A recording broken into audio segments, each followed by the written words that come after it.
Društvo vinogradnikov Šentjernej, ki letos praznuje 40-letje organiziranega delovanja, je eno najštevilčnejših v občini, saj združuje več kot 300 članov.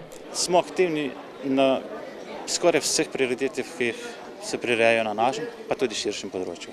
Osnovno naše moto je izobraževanje naših članov, pa vključevanje mladih, da bomo ohranili to tradicijo, ko so naši predniki začeli.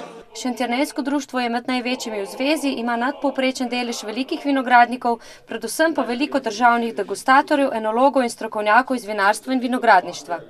Delati treba. Delati pa malo moraš biti, pravijo Štajerci, nor. Ker če bi gledal samo iz tega, koliko boš profitiral, pa tako naprej, bi bilo malo vinogradnikov. Šentjernejski vinogradniki so znani po trdnem delu in izjemnih rezultatih na ocenjevanjih vin.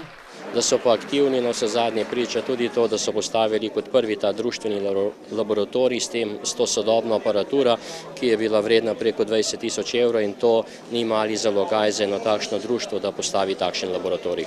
Ob 40-letnici so vinogradniki izdali zloženko z zgodovinskim pregledom pomembnejših dogodkov, ki so na ogled tudi na panojih v avli kulturnega hrama. Na pobudo slikarke Jožice Medle pa so razstavili še dela Društva likovnih umetnikov Dolenjske na temo vinogradništva.